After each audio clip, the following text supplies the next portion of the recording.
হে বাংলাদেশের মানুষ, আমি তো আজ থেকে 54 বছর আগে আপনাদের জন্য যুদ্ধ করেছিলাম। আজকে যে সন্তানেরা আমার বিরুদ্ধে স্লোগান দাও, তোমাদের জন্য একটা স্বাধীন দেশ সৃষ্টি করার জন্য আমি যুদ্ধ করেছিলাম। তোমাদের কাছ থেকে কি আমি অপমৃত্যুটা আমার কাম্য? বিশেষ করে ফ্রান্স থেকে কয়েকদিন আগে 2 জন ইউটিউবার অর্ডার দিয়েছে আমাকে হত্যা করার জন্য। আমার বাসার সামনে যে বাসায় আমি থাকি সেটার নাম হলো কনকর্ড। দুদকের সামনের যে 20 তলা বিল্ডিং, এই কনকর্ডে আমি থাকি। আমি শুনলাম স্লোগান হচ্ছে কয়েকটা। আমি দেখলাম উপর থেকে 7 থেকে 8 জন ছেলে মেয়ে স্লোগান দিচ্ছে, খুব বিশ্রী স্লোগান। ফজলুকে হত্যা করো, ফজলুর রহমানকে গ্রেপ্তার করো, ইত্যাদি ইত্যাদি। স্লোগানেরও ভাষা মানে এমন কোনো অনা আর কি। 7-8 জন ছেলে মেয়ে, এবং তারা বাসার মধ্যে ঢুকার চেষ্টা করতেছে। আমি সেই বাসায় থাকি, ভাড়া বাসা। আমি এখন শঙ্কায় আছি যে বাসায় ভাড়া থাকি সেই মালিক আমাকে বাসায় ভাড়া থাকতে দিব কিনা। 1। 2 নম্বর হলো, আমার মূল প্রশ্নটা হলো, আমি একজন মানুষ, আমি এই দেশের জন্য যুদ্ধ করেছিলাম। আমি এই দেশে 61 বছর যাবৎ রাজনীতি করি। কাজে আমার এই দেশে নিশ্চিন্তে নির্বিঘ্নে বাঁচার অধিকার আছে।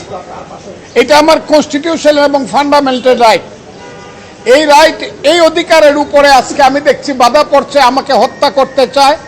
এবং বিদেশ থেকে কিছু ইউটিউবার, বিশেষ করে ফ্রান্স থেকে কয়েকদিন আগে 2 জন ইউটিউবার অর্ডার দিয়েছে আমাকে হত্যা করার জন্য। এবং কালকে রাত্রে বা পরশু রাত্রে দেখলাম এরা সবাই জামাতের লোক। তারা বলেছে ফজলুর রহমানকে গলা কেটে হত্যা করতে হবে, ইত্যাদি ইত্যাদি।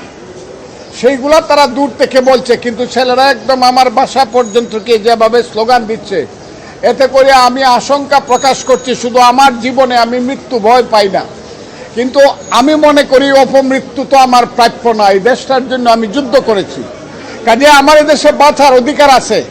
আপনাদের মাধ্যমে আমি সারা বাংলাদেশের 18 কোটি মানুষের কাছে জিজ্ঞাসা করতে চাই, হে বাংলাদেশের মানুষ, আমি তো আজ থেকে 54 বছর আগে আপনাদের জন্য যুদ্ধ করেছিলাম। আজকে যে সন্তানেরা আমার বিরুদ্ধে স্লোগান দাও, তোমাদের জন্য একটা স্বাধীন দেশ সৃষ্টি করার জন্য আমি যুদ্ধ করেছিলাম। তোমাদের কাছ থেকে কি আমি অপমৃত্যুটা আমার কাম্য? যদি আমার কোনো কথায় তোমরা মনে করে থাকো আমি দেশের বিরুদ্ধে কথা বলছি বা তোমাদের কর্মকাণ্ডের বিরুদ্ধে কথা বলছি, আমার বিরুদ্ধে মামলা করো, আমাকে গ্রেফতার করো, আমাকে শাস্তি দাও।